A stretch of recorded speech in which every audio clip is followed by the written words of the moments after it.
Thank you everyone for joining us today and for being part of the BloombergQuint Future of Growth virtual roundtable. My name is Ivor Sones. I'm editor special features at BloombergQuint. Thanks to the COVID-19 pandemic, which was completely unexpected, remote working has gone from a possible future to the actual future of work. And it looks like this trend is going to stay, what with some very large employers now saying that up to 75% of their workforce in India will continue to work remotely, even post COVID-19. So now the future of work is in many ways the future of growth for many organizations. Today, at this BloombergQuint Future of Growth virtual roundtable, which is powered by LogMein, we will attempt to decode this rapid, unprecedented shift to remote working that is a necessity in the pandemic and has now made remote working mainstream. But there are still very important questions that remain. For instance, how do we ensure collaboration for driving innovation? When teams work remotely, how to stay ahead of threat actors, especially when a lot of employees work from home and without the security of office networks. How to increase productivity, how to even know whether people are productive, and what are some of the new technologies and technology strategies that will make this possible. So today, our intention behind hosting this virtual roundtable was to bring together some of India's most respected IT and business leaders to discuss these questions and the resulting challenges and opportunities. So we hope to have an insightful conversation on the rules of engagement when it comes to remote working, security, support, culture, collaboration, and more. And all of it, like I said, focusing on remote working in this new normal and the next normal. First up, I want to quickly introduce everybody, an eminent set of IT and business leaders whom I have the privilege of hosting today. We have Subramanya C., better known as Subbu. Subbu is Executive Vice President and Global Chief Technology Officer with Hinduja Global Solutions, HGS, which is one of the world's leading business process management firms. We also have Deepak Sharma. Deepak is President and Chief Digital Officer at Kotak Mahindra Bank, one of India's most respected private banks and renowned for their innovative use of technology. We are also privileged to have Mrinal Chakravarti, who is the Executive Vice President, Information Technology and Innovation at DTDC Express, one of India's leading logistics and express delivery firms. And finally, we have Rahul Sharma with us. Rahul is Managing Director, India and South with LogMein, one of the world's 10 software as a service companies, world's top 10 software as a service companies with a leadership position in every one of their markets. So thank you once again for being here. Let me quickly jump in to the question. One of the great things we have today is that we have a great mix of panelists. Subbu comes from ITES, Deepak comes from BFSI, and Mrinal comes from logistics. So I want to start out by asking you all, what have your experiences been in this new normal? And how have some of the digital initiatives at your organizations contributed to business continuity and remote working in the current crisis? Subbu, if we could start with you, that'd be great. Thank you, Ivor. Great to have a great panelist with diverse industries, what we have. So let me speak about my industry. I am from the IT-enabled services. As the word says, IT-enabled, because whether it is pandemic or no pandemic, IT is the enabler for the whole business, right? That's the way the whole business runs for us. So two things, I always call it as enterprise IT and my business IT. I'll speak today more about the business IT because other panelists will speak about their enterprise IT. It makes more sense for them. So I'll speak about the business IT. Business IT, what I mean is basically for my end customers, how do I really make them all enabled to work from where they are? Whether it is a work from home or work from wherever they are, it needs to be enabled for them. Like the word what you rightly used, Ivor, remote working, right? I think that's the kind word which really jumped up. While every organization's plan for business continuity, especially the clients who are the other side of the world, which is the US and UK and European regions, they always have a clear, detailed plan of business continuity. Do you have it? Do you review it? Do you test it? Everything is normally checked and done. But this is something different. This is something what you call pandemic. Nobody really thought that it can happen worldwide, right? If you have something in India, you can go to Philippines, where our delivery centers are across the globe, or some other geography where you can go. But in this scenario where it hit the world, so you need to have something. I really feel that it's very, very important for the organizations, the CTOs, CIOs of the organizations, to have the pulse of the organization always. You can't be a 30,000 feet CIO. You need to be a grounded CIO, CTO. Until unless you have the knowledge base of your customers and your mapping of the customer organization, you can't really say a client services person who manages the client, who lives at it. It can't be done that way. Irrespective of the size of the organization, you need to have the mapping of the IT organization of the client, which will help you at intervals like this, which is a pandemic time, which you need to really reach out to them, or they reach out to you, talk to you, design an architecture or collaborate an architecture, what would really jump on, start working. Because of the knowledge base what we had, and we know the applications, again, the organization structure, the certifications, the documentation, everything really comes handy in this sort of time. Sometimes you may not be able to really access those documentation. Are these on-prem? Are these on cloud? Are these accessible? Do you have a primary? Do you have a secondary person? Will they be able to call? How much have you really, basically you have given liberty for your team to really do? How much have you delegated downward, upward, cross? These are very, very important in an organization to really jump on and set up a remote working.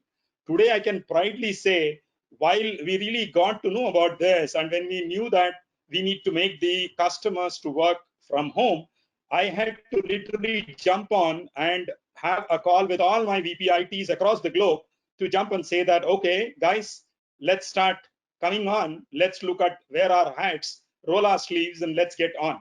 So the whole company literally is, I'm not trying to say, when you use the word collaboration, it's not only in terms of technology tool as collaboration, even the people collaboration, which is so very important, right? It could be an operations guy, it could be a team lead, it could be a logistics guy, it could be an admin guy. Everybody needs to really come together, but there needs to be an orchestrator, right? Typically in such scenarios, the orchestrator will be the CTOs, CIOs of the organization, because it's an IT enabled services in a company like ours. So we were able to make 21,000 people plus, which is, I can straightfully say that all our customers today have given huge amount of accolades for what we have really done for them to work from home. So if you really look at multiple perspectives, just to take a few more seconds on to give a perspective which will lead to everybody is on, if we look at from a customer perspective, he needs to serve his end clients. If he has to serve his end clients, he needs to either be, if it is any channel what we are serving him as a contact center, as a BPM, it could be a non-voice or it could be a voice. When I say non-voice, it could be a claim processing, which could be from the healthcare sector. It could be a telecom bill processing or a telecom call, which we need to receive. So from a customer perspective, if you really look at, we had to collaborate with him and tell him there are some waivers which you need to do. There is some of the applications which you have really enabled only on a MPLS type of circuits, which is only allowed from an office. You need to make these enabled over a web, where we will give you high amount of security by connecting you through a VPN. Try to build a few more, workarounds from his end, basically to say that, covering the next, basically talking about the security, he needs to give us a lot more compensatory controls, because when he is working from home, he will be coming in with a mobile. He will not be having the mobile phone when he is in office, but when he's at home, he may have the mobile phone. There is a potential vulnerability of some data really getting into trouble. So we need to have some amount of compensatory controls, which we need to really get sign off from the customer. So that was also done. From an employee angle, if you really look at, it is very important from all the employees also for them to sign off and state that it is important that they really don't take the risk of anything. They don't take the risk of capturing any amount of data, or they sign off and they comply to regulations, what we really call. So I think these are all the things what we really did to make on. I'm not going to dwell too much on the technology and take everybody's time. I will leave it to you to really pose me the question as you want. But one thing is very sure, this has really done a new norm for the world. Every company, every organization is really able to do things differently, and they have done it. And we can proudly say in our company, we have made employees to work remote home. That means work from anywhere. Thank you, Subbu. I give it back to you, Ivor, and yeah, wait to hear from other panelists. Yeah, that was very comprehensive, Subbu. Deepak, I want to throw the same question to you, but we were chatting yesterday, and you were telling me how remote working is really right, not just a single technology context, right? there is a business context, an employee context, a customer context. As one of India's leading private banks, how did you deliver to your organization's need for working remotely? Yeah, Ivor. So I think we all have figured out how to exist in these times, and maybe not just exist, but excel eventually. And I think I would say that the journey has been from managing to scaling up and finding the relevant of this whole thing. As all of us know, I think we all plan for business contingency, and typically firms always call it as business contingency planning or BCP, where we move from BCP to BCM, which is the business contingency management. Because none of us ever plan for such a scenario for such a long time, because a typical disruption can last for a few days. But here it's discovering about the whole new way of working. As I was talking pre-panel, I think there are three different axes on which we have identified this whole thing about how do we enable our employees to stay connected, stay relevant, enable them to deliver what they are expected to do. The second is about the whole customer access, because as customers are finding their own challenges, be it in their business, be it in the way they run their day-to-day lives. So looking at the angle of the customer. And the third, which is most important from any firm, is how do we ensure that first we manage our day-to-day business and find a new way to do business which can be scaled up should things change forever. And I think some of the things that we are witnessing in a work from home environment is largely about our ability to connect with customers, be it using video, be it using chat, be it using some of the other applications. Again, our ability to train our employees on a regular basis, because there are no more classrooms, and typically a lot of impetus on self-learning and certification and getting connected. A lot of journeys which are built digitally, which enables our workforce to still acquire, serve, and engage with customers, both in assisted and the do-it-yourself model. And I think most importantly, apart from all this, is how do we provide all this in a very secured environment? Because as we look at providing connectivity remotely, either through the VPN or through the VDIs or through some of the collaboration tools or videos or chat, or accessing securely a lot of bank systems to serve customer, there is also a very, very real threat of a security or breach or privacy. And I think as financial service, we are extremely concerned about how do we provide convenience, but at the same time provide it in a secured manner. And all our priorities in Kotak's context is largely focused on all these enablers, as we look at for all our stakeholders, as I mentioned, customers, employees, and our vendors and partners, who also work very closely with us to support on a lot of our technology initiatives. Thank you, Deepak. I think, again, thank you for that deep insight that you gave us. Mrinal, throwing the same question to you, but again, taking a slightly different angle. How did the current crisis really force a rethink on strategies, especially around making applications available beyond your corporate closed user group to employees and partners? And what is your take on that? And can you also especially maybe talk a little bit about remote support and the role it played? First of all, thank you, Bloomberg and LogMein, for inviting us to this August gathering. We are from DTDC. It is a household name. We are a 30 years old organization. Pre-COVID numbers were great. We used to carry around 600,000 shipments per day with our 600 odd offices, 8,000 odd employees. We're largest franchises, so 11,000 plus franchisees with 12,500 plus zip code used to cover. And suddenly the carpet is taken away below the feet. And but I must say that we are 7 days away from 3 months. We supported well. We all CIOs should pat our back. That whether you had BCP or no BCP, we all did well. We all survived and survived the onslaught. Other than a few breaches here and there, despite the various security concerns, people said that will be completely exposed, we managed it well. So first of all, I'd like to say compliment to all the CIO fraternity over here, and organizations like LogMein, who has given us all possible support and platform to make it happen. So first of all, let me start with that. Work from home, remote working, remote support is a reality. Though our particular industry, we need to have 90% people on the street.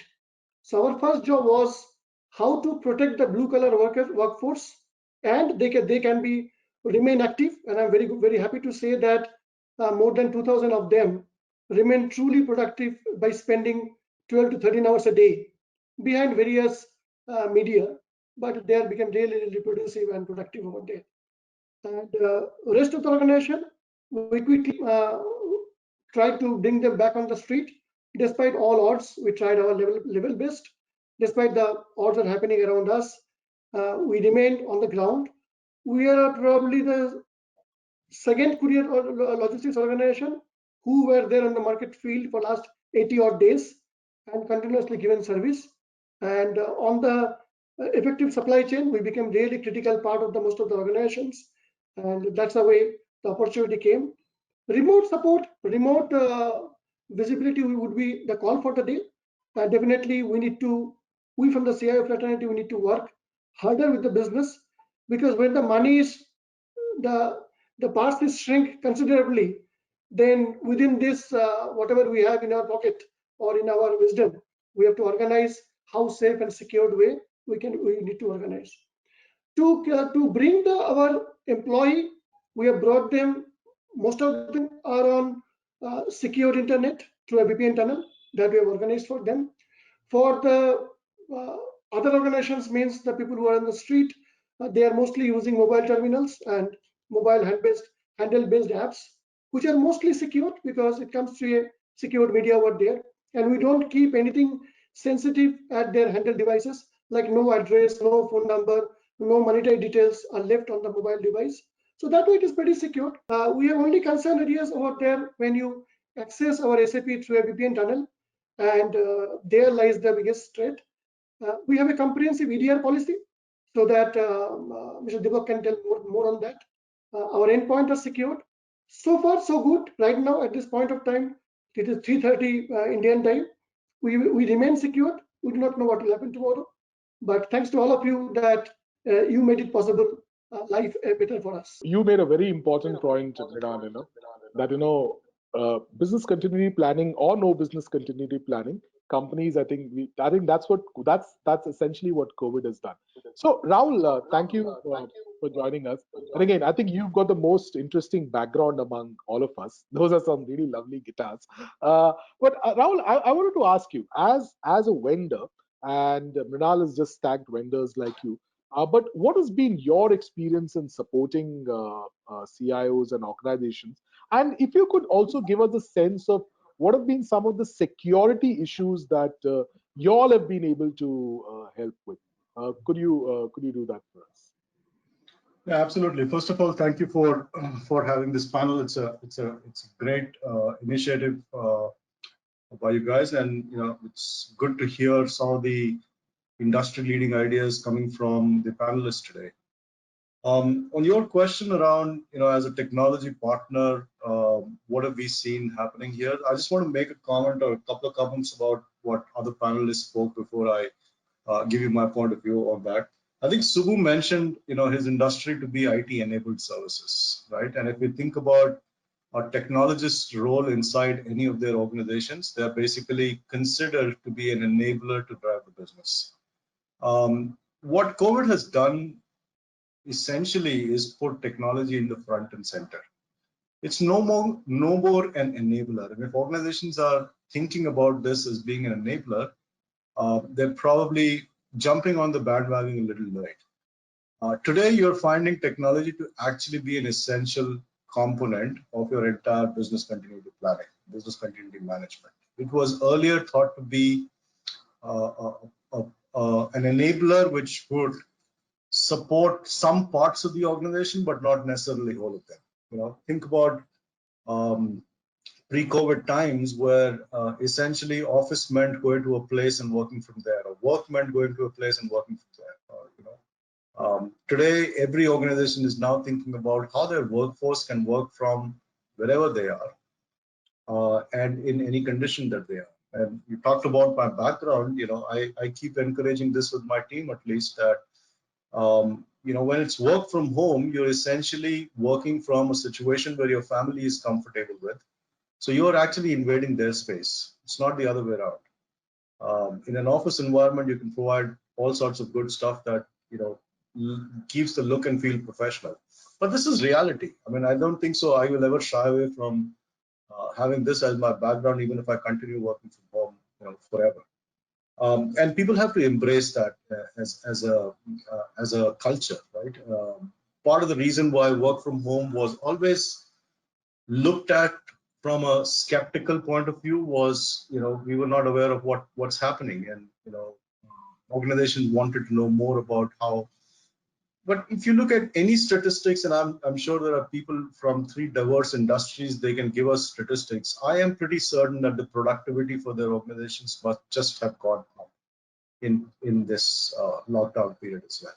And kudos to the efforts that they've put in for using technology to get their employees to be productive. That's that's something which will continue to scale as we go along. Coming to the second point, which I think Deepak made, was very, very essential. I think it's front and center for the financial services industry, so we don't think about it too much because that's a nature of the beast there. But security is the primary concern when it comes to working from anywhere. And think about situations like, I'll take a banking. If you have 3 or 4 bank accounts, chances are that you're using same password for all 3 bank accounts, because nobody wants to remember multiple passwords, right?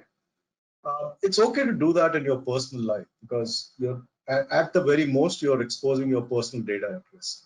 But the same practices also carry into your workplace. If you have 3 or 4 email IDs or 4 or 5 applications that you're working on, you're essentially using the same kind of password for all 4 of them, or all 5 of them, or whatever you're using, right? In a remote working environment, how does an organization ensure that they keep what's essential for the organization in a secure environment? And that's always been front and center for BFSI. But for the other industries, it's becoming critical, because technology enables you to do that.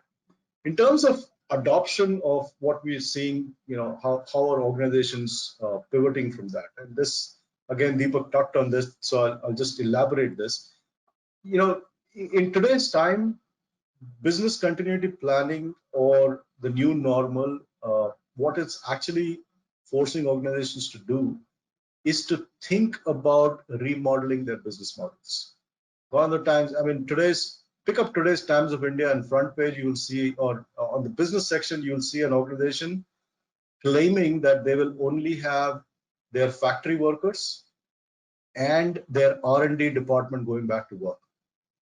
That means to an office, because that's essential. You can't have no worker factory as of now, or you can't have people who are working in R&D work remotely. But that eliminates 90% of their staff to actually work from an office. And that's something that this company never thought about in the past. And these are things which will come into front and center as organization starts planning. Technology, from being an enabler, is an essential now. I mean, organizations after organizations have proven this. Our 3 panelists themselves mentioned that, in the sense that their workforces were completely remote and working from wherever they are, their hometowns, their homes, or whichever locations they are in, and they enabled them to doing it. But this wasn't there in the pre-COVID time. It was an enabler then, but it's an essential now. I want to quickly move to collaboration. I think, Rahul, you've encapsulated the first part of the discussion very well, so I'm not going to repeat anything. But quickly moving on to collaboration, I think what has happened is, while a lot of organizations have of course, everybody's been using WhatsApp, etc., in the past, and that's been default. But now you have a lot of tools like the one, for instance, we're using today, GoToWebinar, GoToMeeting, etc., and all of that being used, right? But I think the issue really lies in the fact that while a lot of these are seen as meeting tools, how to really bring in collaboration over there, right? And that is so critical. So, what have been your experiences with collaboration in this new normal? Deepak, if you could tell us a little bit about what you all have been doing at Kota. Yeah, so I think collaboration and ensuring that even though the workforce is now working remotely, it does not impact the benefits of being at one location. Because I am not saying that just because we are working remotely, we have got solution to all our day-to-day business issues. No, I think we still have a lot more to solve. Uh, so for example, there are 2 or 3 things we started to work on. Some maybe pre-COVID, but it just accelerated post-COVID. One is that we always believe that ideas, innovations have to come from everyone around us, and it's not just few people who have to sit and work on this.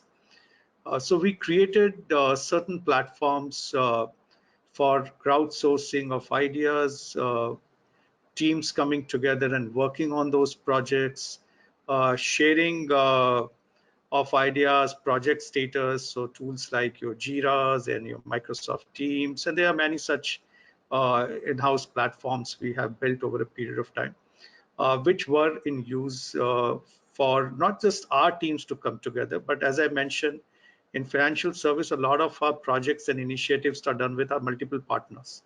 And our partners, even in the past, used to work from different locations. But yes, we did see benefit of some of them co-locating, but we knew that someone based out of, say, a Bangalore or Chennai or Pune or other parts of India, it's difficult for them to put a team in Mumbai just because some projects have to be done out of Mumbai. So what we were doing largely with our partners, we have taken it ahead now and given it to all our internal employees as well. So all our teams, which work on projects and initiatives, they come together there.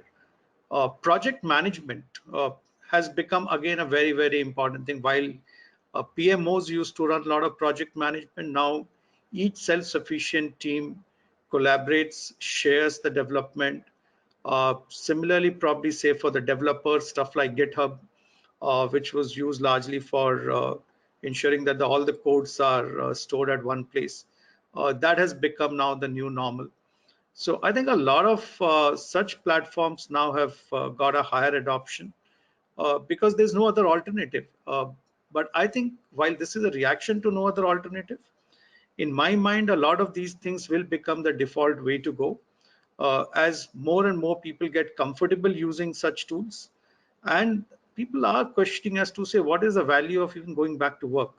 If I can deliver most of my things remotely, why should I spend few hours commuting all the way, and for what benefit? And I think that's the change or transition we are seeing. I'm not saying it's again 100%, but for a lot of roles, I think these kind of things. So even a lot of workflows are getting automated, so that different teams, if they have to look at working on a common process or probably a different delegation or approval matrices. So collaboration is coming in many places. Collaboration is not just the IT domain or development domain. Collaboration, as I said, is like we did something called crowdsourcing of our teacher bot. So we run a conversation banking platform called Kia.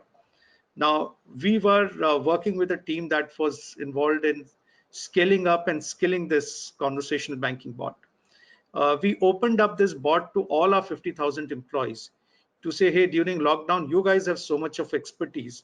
Why don't you start training the bot, the skills that bot can handle, so that when customers are unable to reach contact center or they are not able to visit a branch, or if they have queries, the bot can bring near human experience. And that again was a collaboration, because it's more about connecting with 2 things, as I said. If there's a purpose and there's a platform to connect these 2 things, I think a lot of this collaboration comes around. Subbu, Deepak just gave us a wonderful insight into collaboration in the BFSI space, right? And Kotak again being a very large bank, multiple arms, etc. They've had a lot of challenges, but yet how they've been able to do it. I wanted to ask you. You are not just an Indian organization. You are global, multiple geographies, etc. And again, typically business process management.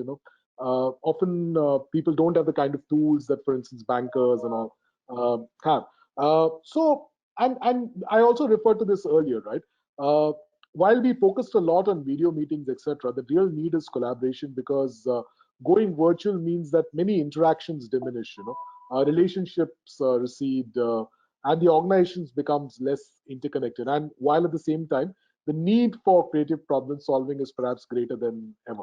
So, from your experience, Subbu, how has HGS really empowered the remote social interactions and emotional support, etc., which is very, very critical when it comes to collaboration? Very right. I think we are one of the industries where we are always used to have a high touch. We always used to say in our industry it's high touch because you need to literally manage the team lead, because if you see the span of control in our organization or in the contact center industry itself is designed in such a way that for every agent you need to have, every 15 agents you need to have a team lead and then a supervisor and an assistant manager, and that's the way the whole structure is really designed. The reason is because it's a high touch industry, right? And the management has always been physical. That means they're all in the office. Like we are just talking, raise up a hand, I have a challenge. Somebody will really come in, or somebody will be watching, and then he'll be able to barge into the call and then support. I think these are the ways that used to work for us. Now being virtual, a lot of things needs to happen, right? From a training being done virtual for the team members to an entertainment being really done for them to really say, okay, you have been engaged. Employee engagement is so high in a contact center industry. It is very, very, very important, right? So we need to set in all this to them, and they are not digital native. A lot of these people are like the people used to say, right? Cloud-born industry. They are not digital native. There are different class of people if you really go across the geos, because it's not that only if you typically take the India and the Philippines market, you really have the young crowd who really work, but that's not the case in the other side of the world. If you really look at in the US, UK, you have all age group to really do. Some are digitally native, some are not. So this is another training which we had to literally do to them before they really get on. So right from engaging them, having, and again, managing them emotionally, very rightly said, because it's very important that you need to take care of them and they need to have their own privacy time, right? Because you can't really pull in anybody and say that, okay, we used to have schedules. We used to say this is the schedule available. So we took that positive. We had shipped out and we had webcams available to the team because we used to do the training. And in some of the geographies, we had the experience of already running the virtual contact center. That means work from home. We had already done in US and Canada. So they almost, that means the team who are running the operations or the training or the tech people almost became the stars who really guided other regions. So that means my team from the technology who was already running it, whether it's a VDI, whether it is a Windows virtual desktops, whatever we had really put in, or a webcam which was really installed, and the way we need to really train the people, whichever the collaboration team could be, and also engaging them on a weekly basis, fortnightly basis, trying to engage them, trying to tell them, okay, let's have a virtual fun. It's a fun day or a fun hour. You need to give them to come out of the normal 8 hour, 10 hour sitting in a room trying to take a call. At least, see, there used to be typically to say to a CTO, the number of tickets if you really get itself will be so huge, because you need to make a broadcast to them and tell all of them that, hey, this is a sort of challenge which could be having in a customer application. Just be on, because if it's on the floor, each of them used to talk and then get on, right? Here, each of them virtually are there. So we need to give them approach. We need to give them in such a way that the message has to get passed on to them stating, okay, this is an application, you will experience slowness. This is what is happening. You can really use this hour for getting into this training module. A lot of these broadcast messages which we need to really do. So we did a lot of those and kept the team engaged. We had a lot of fun events, as I said. We used to also invite, in the leadership talk, which we call, we all used to really get onto a call and talk to all of them and tell them this is how it is and this is what you need to do, and educate them a lot on the cyber culture, because the word cyber culture is what is really coming in, because people are not used to see, like I and you are talking, if somebody stands behind IVOR, people can come and see the screen, right? So this becomes a security vulnerability which never used to be there in the office scenario. So So we need to educate them. You need to do this. You need not have to do this. So a huge amount of education also, which we need to do. All this happens. Imagine, like somebody was trying to say, digital really made acceleration in this particular point of time. That's a way which we can really call. I think engagement, employee training, were huge amount of activities which we did. Rahul, I wanted to ask you, as LogMein, y'all have been a key partner to many companies. Y'all are one of the top 10 SaaS companies in the world. So how have y'all really helped organizations with collaboration? What has been your experience of, and what have been some of the stories that you can share with us? Well, obviously, we couldn't predict what the pandemic would bring, but what it brought to us was a very high amount of uptick in the users that we experienced, coupled with the fact that we are essentially a remote working company. All of our products actually enable organizations to work remotely. So we saw a very big spike coming up in the usage of our platforms, the usage of our products.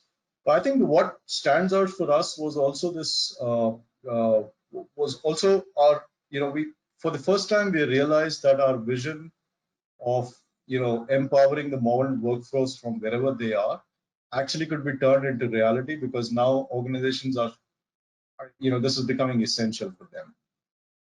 And in that space, what we started doing, we came out with an emergency remote work kit, which incidentally is given free of cost to all of our customers. It's also extended to all of the healthcare organizations.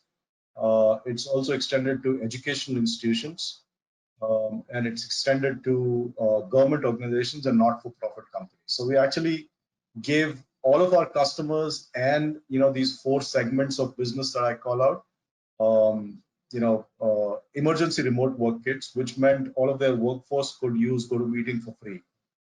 They could use GoToWebinar for free. They could use remote support for free, and we saw a massive uptick for the users coming out from this. And we literally have municipalities, schools, educational institutions running online classes or meetings on this platform.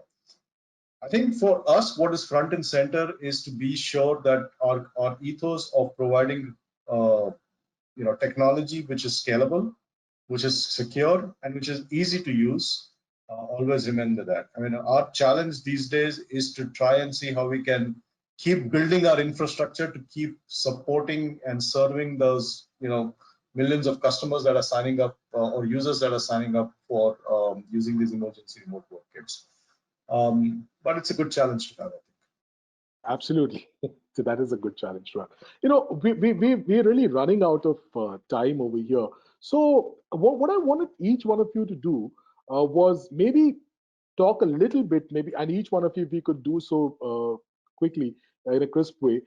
Maybe one is, how do you really see the implications of this crisis on corporate work culture in the near and medium term? Do you really see a tectonic shift coming? And also, if you want to share, maybe what were some of the top mistakes you did, and what were some of the things you got right, and what would be your tips for CIOs and IT managers who are watching this? Mrinal, if we could have you tell us about this first from your experience. I think there are many mistakes. I mean, mistakes need not to be discussed openly. But what we learn from here, that this situation is here to stay. We have to keep our employee morale from top executives to the down people up and running, because there will be stress on cash, but there will be a lot of wisdom, a lot of work. Work schedule may go beyond 8 hours to 10 hours to 12 hours. So that way, to keep people motivated, HR team, admin team, and the department head need to plan religiously what are the outlets, because office is not only going for the office per se. It was a lot of stress busters, and you could speak to a lot of other people which will be missing in next coming years. So this is one point. Definitely will be a lot of stress on that. 2, we need to see that we have seen a significant jump on collaboration tools, which was there in few thousand hours before pre-COVID. I can tell that it became 37,000 man hours only on the video and talk happened to the digital media in only in the month of May. So it's a huge improvement over there. People have to be physically strong also, because this much of video talk will get a lot of strain on eyes and ears. So how they'll get physically fit, that needs to be looked into. Organization need to look at how they can support employee with a basic infra at home. Good broadband, a good chair, a good table space is very important for them, which we completely ignored so far. Okay, we may have a dining table and chair, and because working sitting at home for 8 to 12 hours, you need a proper environment. So that way, for organization, I think coming quarter will be a great work ahead for both HR front, admin front, and the business front. And IT need to really support all possible way to keep the ball rolling, to keep people motivated. A lot of virtual day out sessions should be organized amongst the employees. Let me give an example. Before pre-COVID, even till 2019 end, we had an in-house call center. I do not know what intuition happened. We have moved into a cloud call center just before COVID. And today, of all our 240 call center executives, they're sitting at their all possible places, but through a cloud telephony solution, they're in a position to give a seamless service to the all community. So that kind of innovative work coming quarter will be more stress on us, more stress on fund, more stress on technology. We all CIOs need to be, there is nothing to celebrate, but we need to stay alert, make ourselves more proper, powerful, vigil on the employee front and business front. That's my advice. Deepak, what about you? What do you see as the implications on corporate work culture? What have been some of the things you did right? What have been some of the things you did wrong? And quickly, what would you advise other CIOs and IT managers? So briefly, I would say there are 4 or 5 things I see would be a big shift. I think for employees, ability to demonstrate and deliver outcomes, both are going to be significant. No more just turning up to work was equal to you doing work. So I think there'll be very, very sharper performance assessment about the key outcomes and how are you going about it. The technology and touch, both will get more deeply embedded in order to deliver trust to end consumer, because trust itself in a digital era will get revisited. You do not have large fancy offices, locations, people judging you with your physical infrastructure. So ability to demonstrate and deliver trust to consumer about what a product, service, or a brand stands for will go through a significant transformation. I think the third thing I see is the analog world and digital world will get more closely wired. So how do you still retain, for example, in financial service, branches are still the physical infrastructure, or for retail, the retail stores may still remain a physical infrastructure, but how they are increasingly supported through technology, enablement of that. Along with that, we will increasingly see more direct digital models. That means customers will increasingly like to look at a direct to customer model without an intermediary. And I think that will fundamentally change the business model. Both the current business model will go through change and the new business models may come and replace the old business model. That means organization in terms of skills, in terms of mindset, have to make that shift in order to stay relevant as customer preference changes and the business model changes. And I think the last I would say is the collaboration, the connect and communication in a work from home environment will become even more important. And I think some of that we did discuss about how do we use collaboration platforms or videos or messaging app or cross-functional kind of tools. Because when you are not together in one room or large conference room, I think it's a bigger challenge that how do we still keep everyone connected, we keep communicating, keep the team connected to the larger purpose of the organization.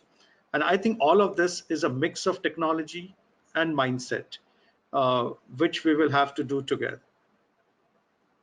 Thank you, Deepak. Subbu, if I could throw the same question to you, what would you see from your rich experience? So yeah, good. Mridal and Deepak covered majority of the points. If I have to really summarize a few of the points on this, I would say simply first major point would be the cyber culture. I think that's what I will emphasize on for the whole set of agents or any population whom we work with. And reskilling regularly. This reskilling is not a one-time job. Reskilling and being relevant, as what Deepak was saying, is very, very, very important. And organizations revisiting the policies regularly, which is more employee friendly, which is very important. And automation is here to stay, and automation will really definitely start being a key ingredient of the whole business deliverables. I think that's very, very important that all of us have to really start embracing the automation. Then, as what Deepak just emphasized on, communicate, because as an organization, as an employee, all of us need to also communicate, and we need to engage emotionally. Not, it cannot be physical but virtual, but engage a lot more, which is virtual, right? And again, at all that said, we need to value personal time, because that's very, very important. That everybody has to have a balance between work-life balance is very, very important. So I think with all this, we need to still be compliant, and we need to deliver business to our customers and stay strong and stay best and stay safe. With that, Ivor, that I leave it back to you, and given an opportunity, I would want to log off. Sure, Subbu. I know you're running out of time. Thank you so much for coming here, for joining us. You can log off, Subbu. Thanks. Rahul,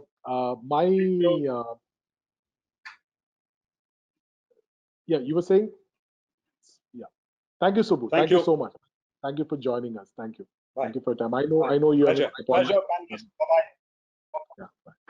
Thank you. Bye-bye. See you soon. Rahul, I just wanted my final question for you. So, if you had to advise CIOs, what would be your top two or three things during this crisis? Remote working. I'm not sure I'm well researched to advise CIOs, but I think everybody. First of all, I want to compliment the community, the CIO community, because I think they are in this time. I go back to my favorite question that I ask myself is, why doesn't a CIO have a board responsibility? Because technology, like I said earlier, used to be just an enabler. It's going to become essential now, and business models will be thought around how technology can actually deliver that outcome, right? Which, to my mind, the Indian CIO community is doing extremely well. You've seen remarkable coverage coming out for organization after organization who have now embraced this challenge. And CIOs are putting technology front and center in their employees' hands, in their customers' hands, and making sure that everything in their organization from a business standpoint continues to work. So I think the only thing that I would feel that could add value to that is sometimes, we are a little hesitant on experimenting with something. So one of the things that our industry thrives on is basically failing fast, which means that, keep continuing to reiterate what you're doing. There will never be a perfect scenario, but fail fast and learn from it, and adapt to what that is. I think as CIOs, I've noticed this, not just that, but even in a community like India, we have that fear of failure, which stops us from embracing something new that can be transformational.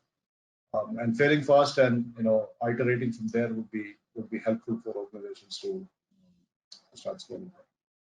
Yeah, I think that's a very important point, Rahul. And in fact, also the point you made, right, about CIOs being on boards. I think that is also, and I think this crisis is going to really ensure that some of that happens. I've been speaking to a lot of CIOs, and many of them are saying that, well, while there is pressure on IT budgets, etc., but even boards are realizing that IT is more critical than ever, and therefore the CIO function is more important than ever, and therefore needs to have a place on the board. I think with that, I think we've run out of time for today, but I think we've had a fascinating discussion on really how this entire issue of remote working, this massive issue that's came about, issue for some, opportunity for others, like you said, Rahul. Also, how many of you all have delivered collaboration through these challenges. I think, Deepak, you made some really wonderful points over there in terms of what Kotak has done. Subbu spoke some great stuff, said some great stuff about, again, the challenges that they face and how systems and processes are really also very, very key. And Minal, thanks again for the wonderful points that you made. I think, again, one point will keep I'll hold on to it, right? Whether BCP plans or not, companies really achieved it, and I think that really is testament to the IT stacks and the processes and systems that CIOs have built. Well, gentlemen, digital has really accelerated this change, and I know this is just the beginning. I know there's a long way to go, but thank you so much for joining us here today. Thank you for your time, for your insights, and for sharing, for being honest. And I'm sure that this will really help a lot of IT leaders and CIOs as they also navigate this new normal and the next normal that is really coming up after this. Thank you so much, and thank you everybody for watching this BloombergQuint Virtual Roundtable, which is powered by LogMein. Thank you. Thank you so Thank you, much. everyone. Thank you.